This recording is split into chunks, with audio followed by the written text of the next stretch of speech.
All right, welcome back to the channel. Good news, good news, good news. It looks like we're having some movement in the welterweight division as Jaron Ennis lays out his plan for what is going to take place next with him as the new IBF champion. And it includes a fight that is a good fight and a fight that could be a great fight, as he says he is going to definitely give Terence Crawford the opportunity to get his belt back.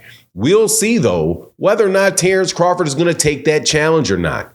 Let's talk about that in this video.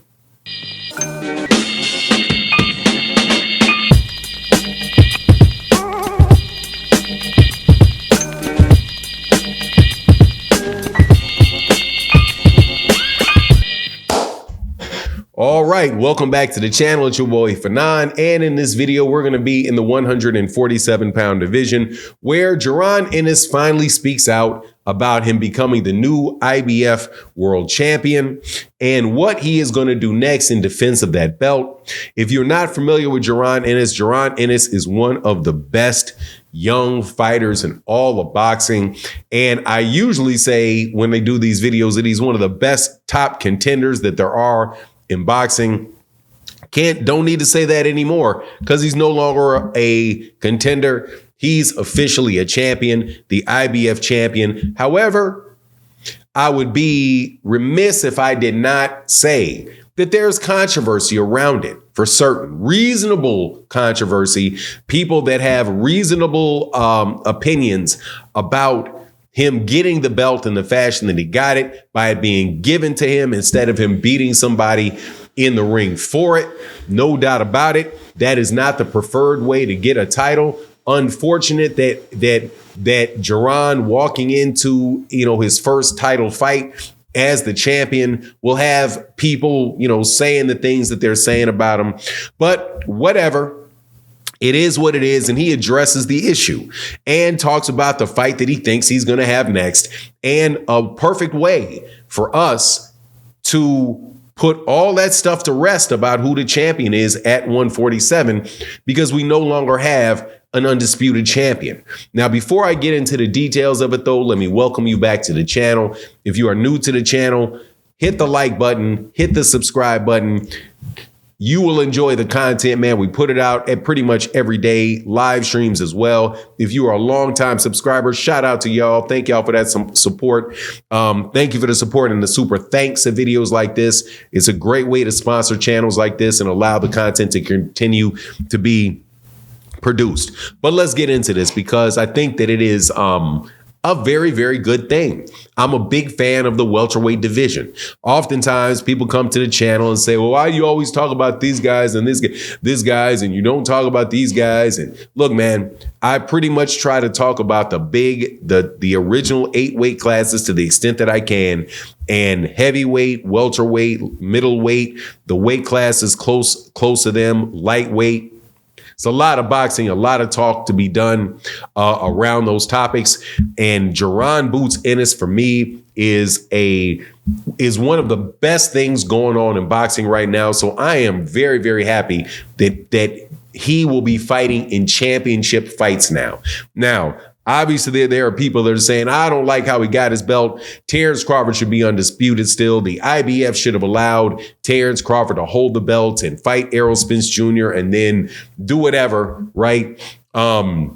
Because he earned those titles. Terence Crawford is really the champion at 147. Jaron Ennis is not the champion at 147.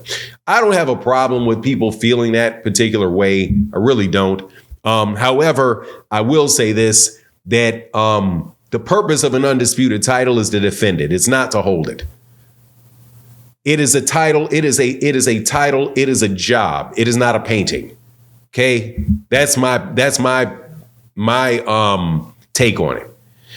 When people get all 4 belts, it's not, their career is not over. They do not lift themselves above the division and above any responsibility to fight the other fighters that are there. You still have to prove it in every fight that you have. So if Jaron Ennis is in that weight division and has earned a shot at that title, then Terence Crawford needs to fight that guy.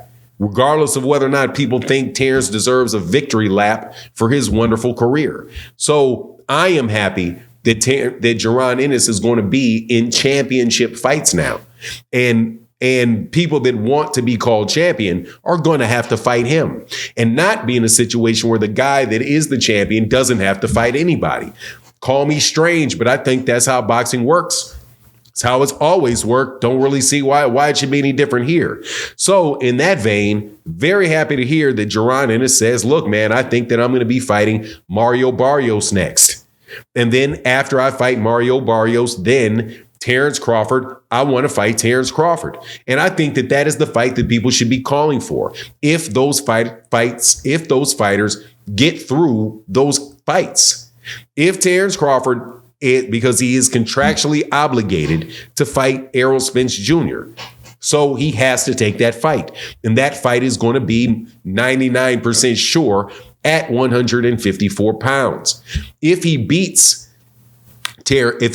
Errol Spence Jr., then he is not staying. He needs to do one or two things.